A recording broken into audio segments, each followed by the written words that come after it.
All right. So from Texas to Delaware to Florida, back to Delaware, Yes. a Air Force veteran, retired, and now active professional real estate agent in Delaware. Yep. I feel there's no one better to talk to here at a veteran-owned company than you on what it looks like to PCS, especially into the Dover Air Force Base. So hi. Hi. How are you? I'm great. So give me the breakdown. That was a really basic synopsis of it, of where the military's taking you, what you were doing. Just give everybody an intro. So I joined December 2013. As a dental technician. Yeah. Went to basic in Lackland. Went to tech school. Where's Lackland? San Antonio. San Antonio. Yeah, you guys all Air Force. Because that was Army. Yes. And they have a bunch of different areas Yep. we can go for. So after Lackland, I went to Fort Sam Houston, which is in San Antonio. It's like a different base. It's an Army base for my tech school. Cool. April 2014. That's a pretty cool base. Yeah, it was. I mean, it was for Army base. It was actually okay. Yeah. Army bases, I feel, are usually bigger, but Yes. less to do. Yes. Air Force, y'all got the Burger Kings and the Yes, bowling. they didn't have much. I remember that. Yep, the movie theaters. But keep going. Sorry. So graduated in April 2014. Went home for a little bit, and then I came to Dover May of 2014. Okay. Was here until 2020, right before the pandemic. We PCS down to MacDill in Tampa. Was there for a couple of years, and then we just came back last year. Love it. Yes. And then real estate agent started down in Florida, Down in Florida, correct? yep. And then dual license to Delaware, and now full practicing here. Yes. Love correct. that. Let's back that up to your first duty station. What was that like, finding out you were going to Delaware when you lived in Texas your whole life? I will not lie. I did not know where Delaware was. So when I got the orders, I looked it up, and it says Dover DE. And at first, I was like, DE? Like Denver? I was Denmark? like, no. Yeah, I was like, Denver.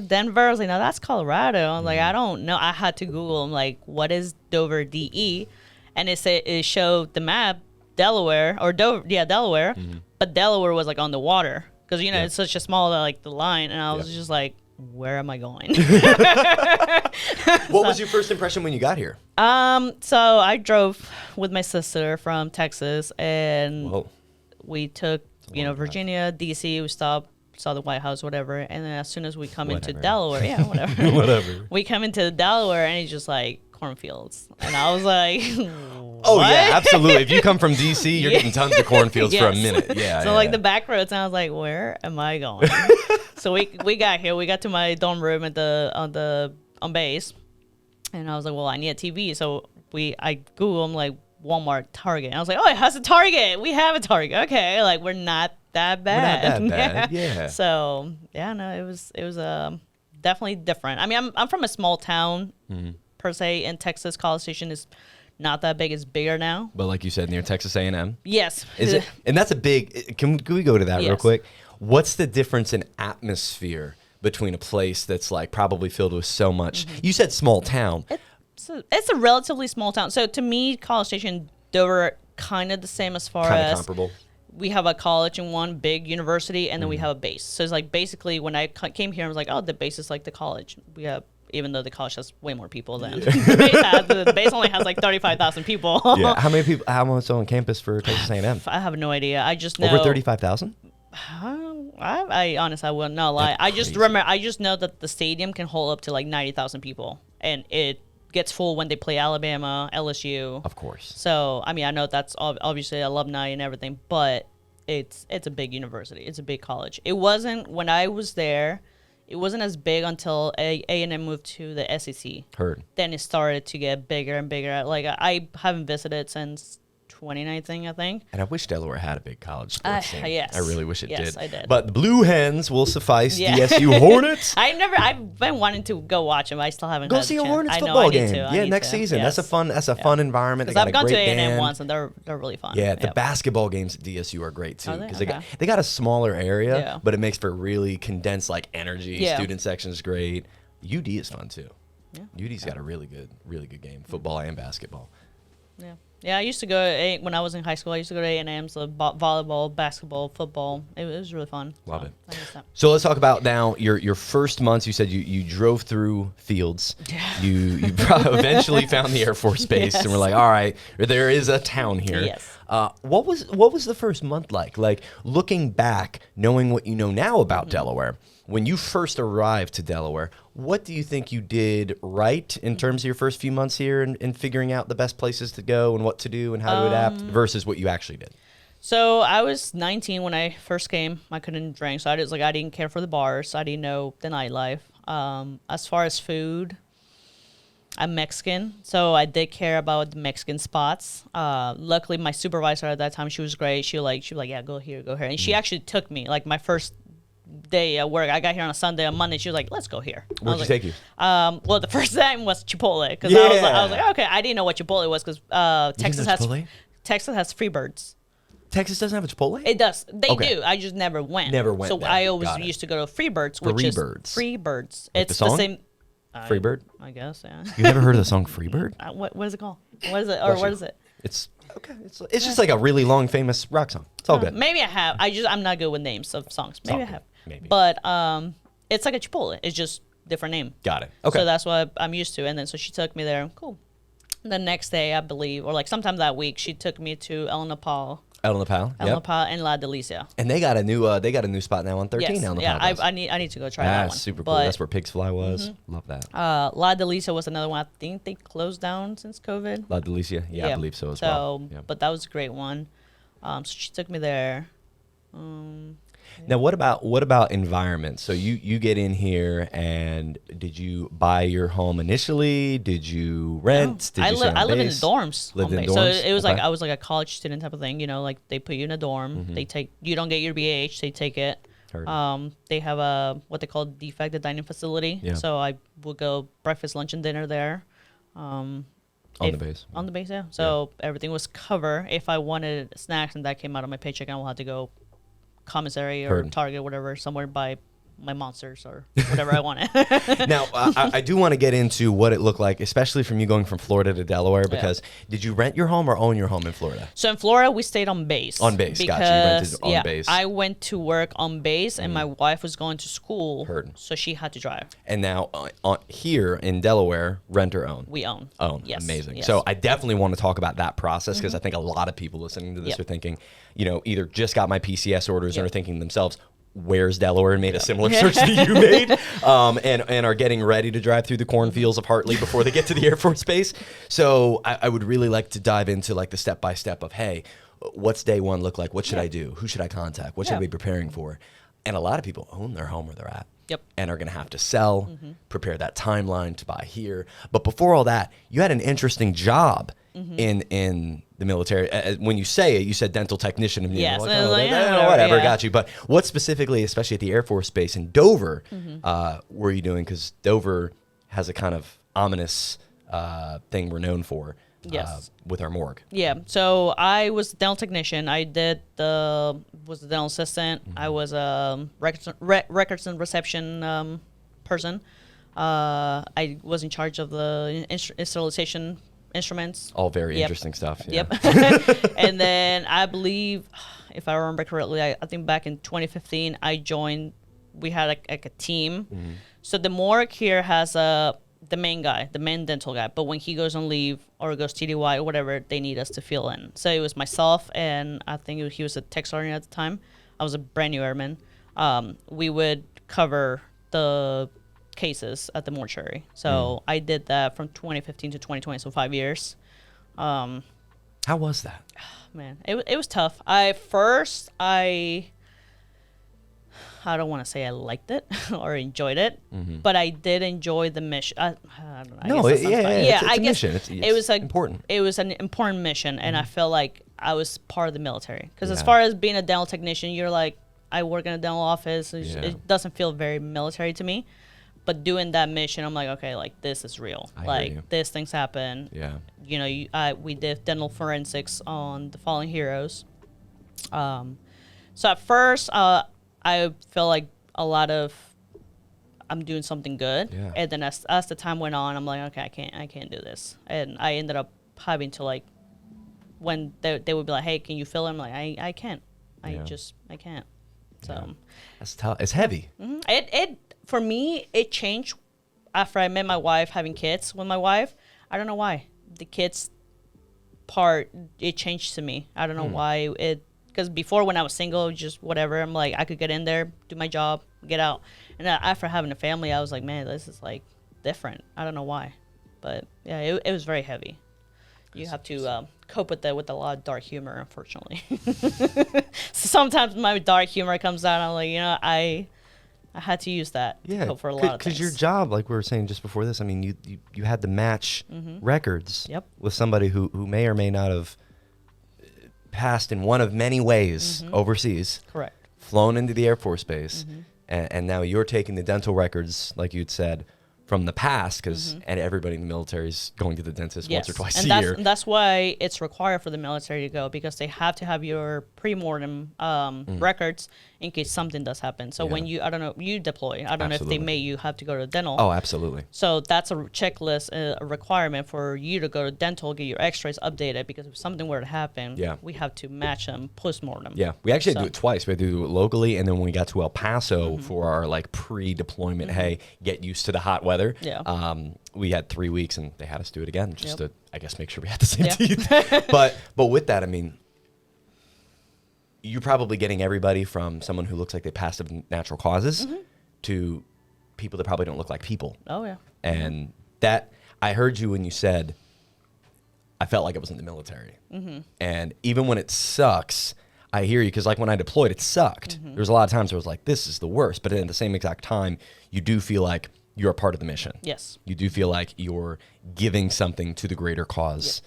Like it hated Biden, Trump, whatever's in the office. That didn't matter at that moment. You just felt like you were. I belong, and I'm part of an organization. Absolutely, and your intent, your job was bringing closure. To a lot of families too, confirming, hey, that yes, this is what happened, and we're going to move forward with the project. Like you were a large step in that. So I can imagine there's.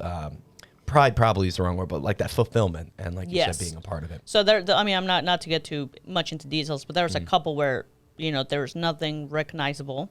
So the only thing that we had was the teeth. So for us to have identified that and, return the fallen hero to their family, like that was very, very powerful to me. And it gave me a lot of sense of gratitude doing that. It sucked, like it's messed up with my mental health, but I would do it again. Yeah. Yes. And you had said earlier your kids getting involved, and now you saying gratitude is probably the link between you probably saw those families at least in your head, and this is somebody's kid. It is. This is someone's family. Someone's husband, someone's wife. Yeah. Yeah. Someone's son, someone's daughter. So now you have your own, and you're like. Just another layer of it now. It's so hard to look at, but that's incredible. And everybody in the military deserves their salute, deserves everything from us, because you guys have given so much. But with that being said, the military can also toss you around the country at will, across the world at will sometimes. And we don't cover Germany, Japan, or Djibouti or anything like that. But Delaware specifically get a lot of people that are in the Raven side, MP side, the flight strip, or airstrip. All that, very common jobs here. And a lot of people like you see Dover and they're like, where's that?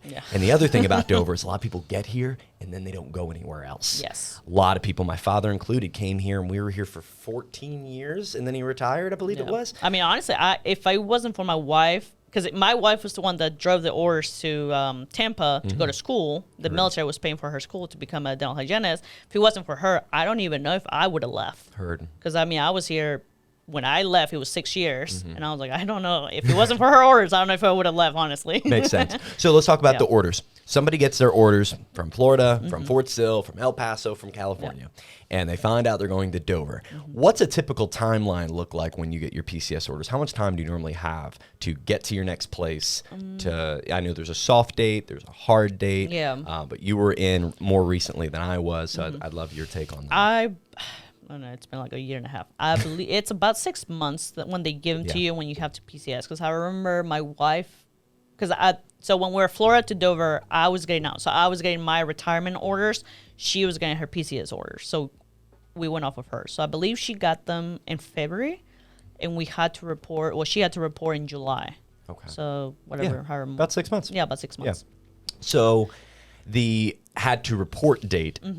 that's the hard date of you're Yes. back to your job. Correct. A lot of people will get there a couple months early too. House shop, figure out what's going on in the area. Is that what y'all did when you came from Florida? So we got our home. So ours was a little different because we PCS in 2022 when the market was still kind of high and kind of crazy.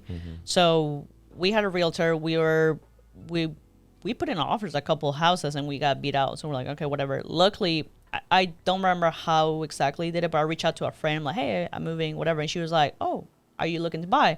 I was like, yes, I am. I was like, she was like, well, I might be looking to sell. So we did like an off-market deal.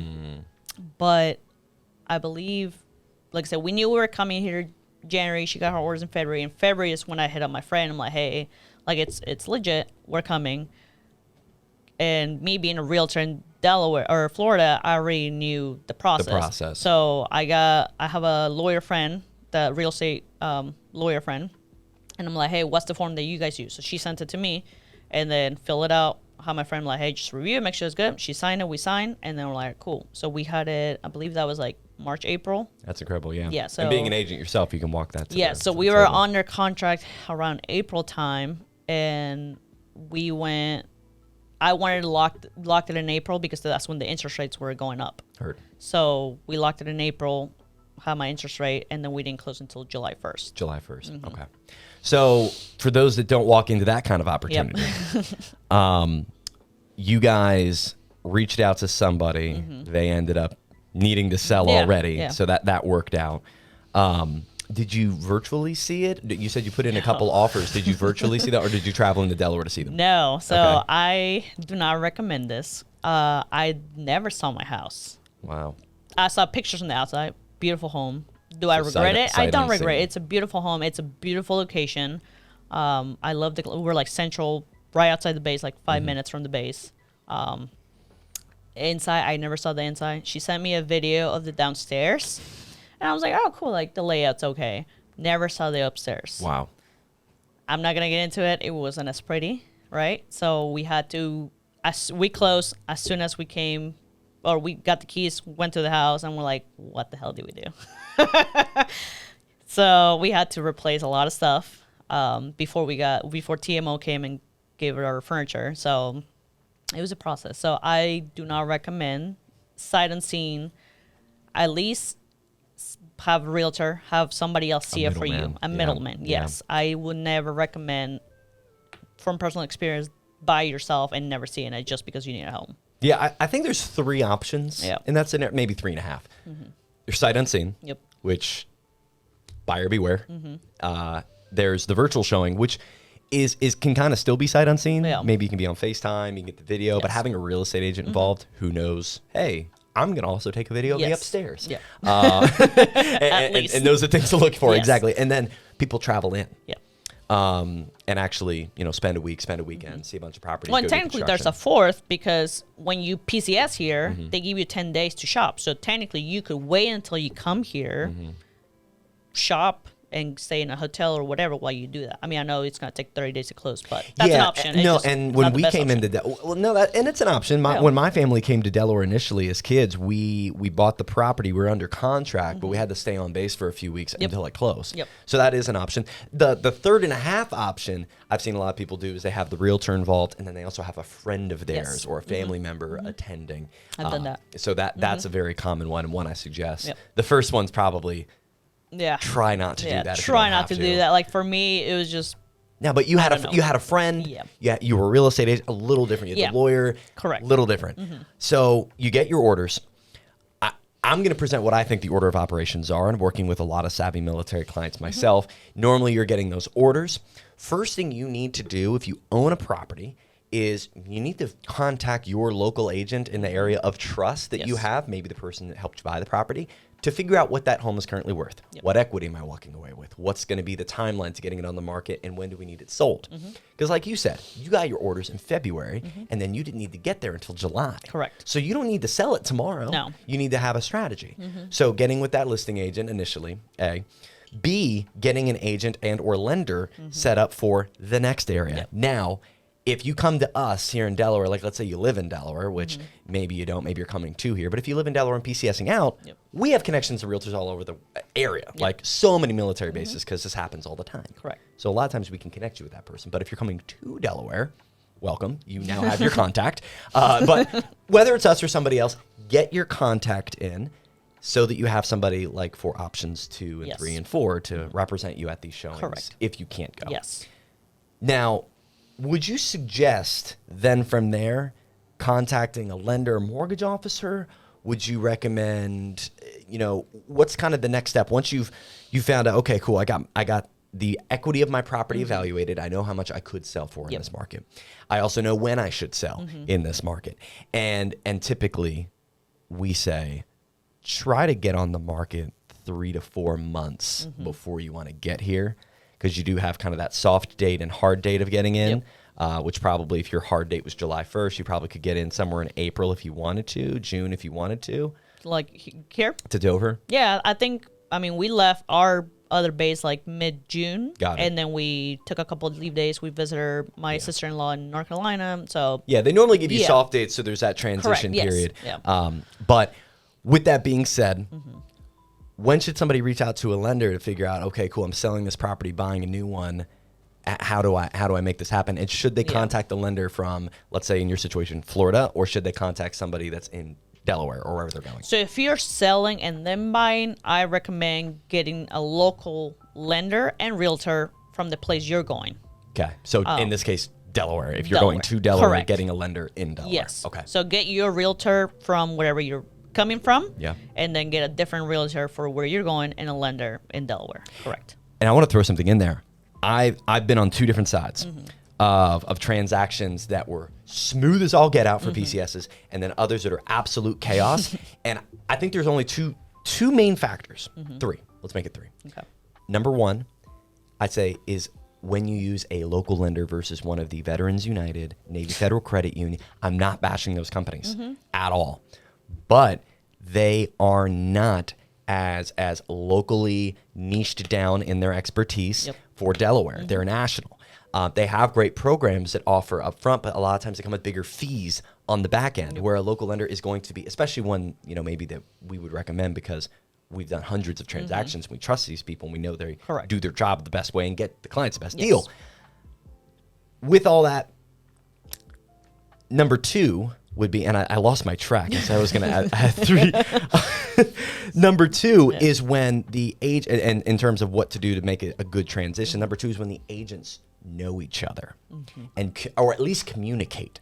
Your listing agent from where you're going and your buying agent from where you're going to, if they don't communicate, it can be a dumpster fire because you're literally moving across the country. Correct. There has to be communication.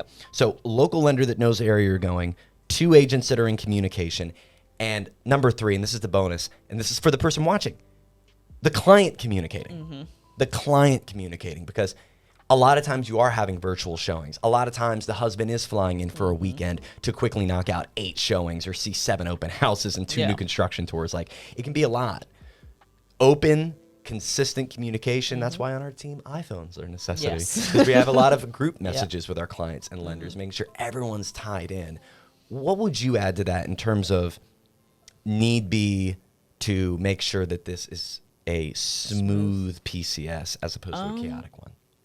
I think you hit all 3 of them. It's just get your real estate professionals, communication, and what was the other one? The first one? The local lender. Yeah, local the lender. Local lender and the realtor. client communication are huge. Yeah, because for my personal experience, I made the decision and error of not using a local lender.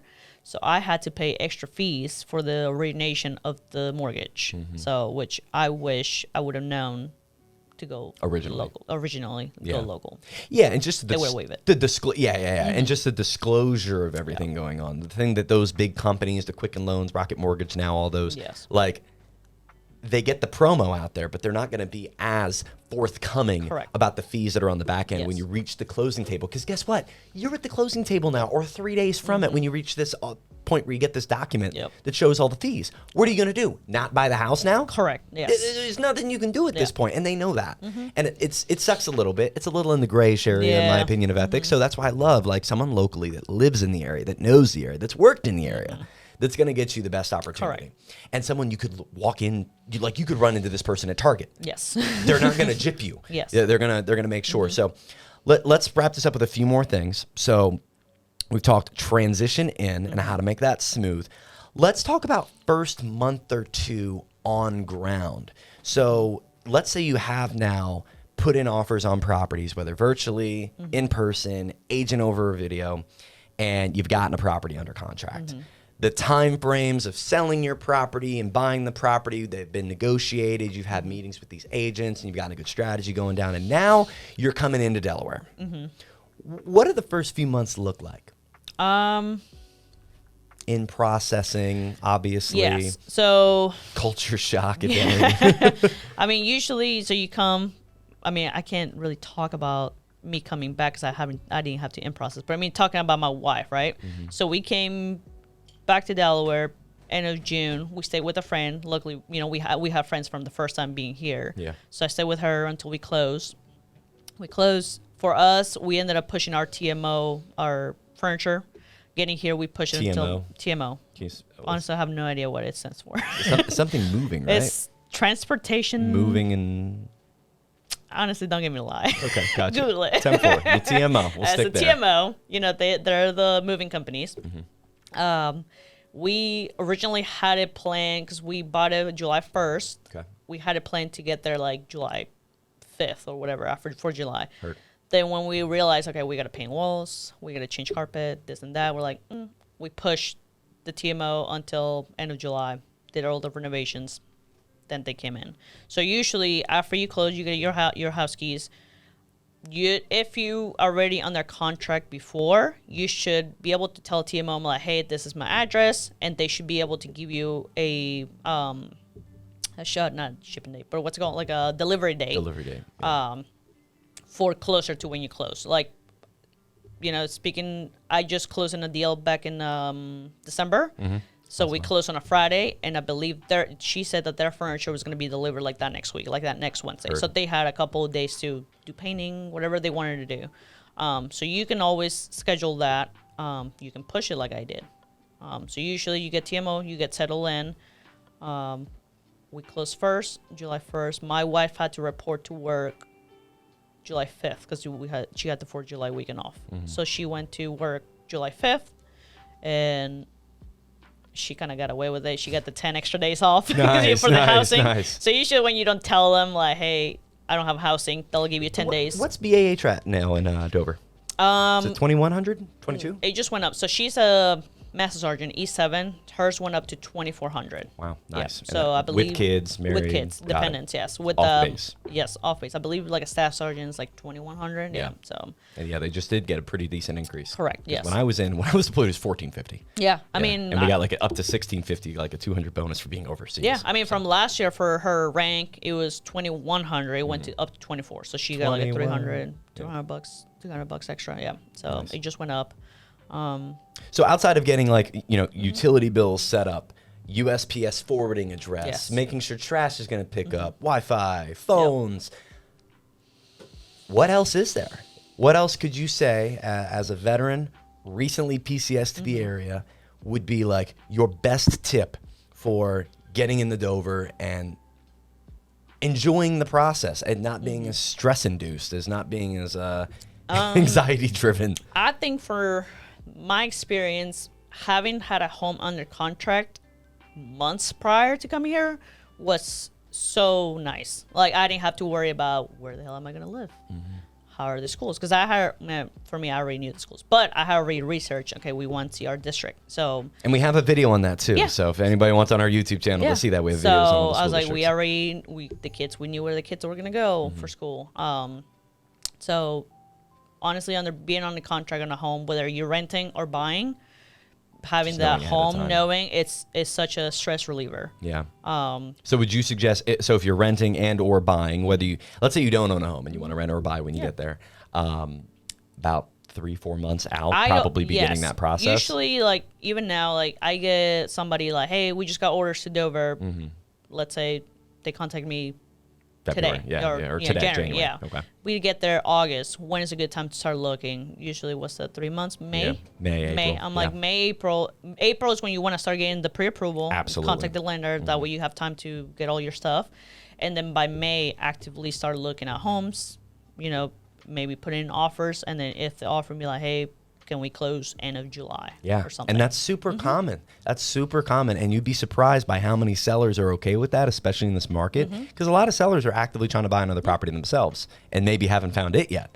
So that actually could give them a little bit more leeway to have a 45, 60, 90-day closing. Yep. Happens all the time. Oh, yeah. And if you're selling, same exact thing, where you have control over that. Yes. So if you're leaving Delaware or you're leaving Florida to come to Delaware, you can say, hey, our home's on the market in April, and write in the agent description, agent remarks, you can say, hey, we're not closing until August for X and Y reason. Correct. PCSing, we're accepting offers, but we're keeping that settlement date blank, TBD, NA, until we find the next property or until we know exactly when we're going to be landing in Delaware. Yeah. Closing thoughts. Veteran the veteran. What are any other opinions, thoughts, concerns, hallucinations that someone should have about coming to Dover in the military? Coming to Dover, it's a great town. When I came here my first time, I was 19. You know, somebody coming of age at 21. You know, you want to drink, you want to party. I at first didn't like it. Right. As I got older, had kids, it's a great place to be. I mean, my kids love it. We're so close to other areas, schools. Well, I mean, the school on base is great. That's where my kids go with their school choice. We love it. I think it's so nice. As far as it's quiet to me, there's, you know, things to do. Yeah, I mean, you see a lot of negative feedback from military members living in Dover, maybe because they've been here for years and they unfortunately haven't had the pleasure of going somewhere else. But for somebody that was here, went to a big city. I mean, Tampa, it's huge. What I always told people is Tampa, just Tampa, is the exact size of the entire state of Delaware. Wow. Yeah. So, you know, for when I was in Tampa, I could drive to Orlando, Miami, all those places, but I was still in Florida. In Delaware, it was just like I was in Tampa. 45 minutes, I had to drive anywhere 45 minutes to go to the grocery store. So coming back from a big city to a small city, I feel more secure. I feel safer.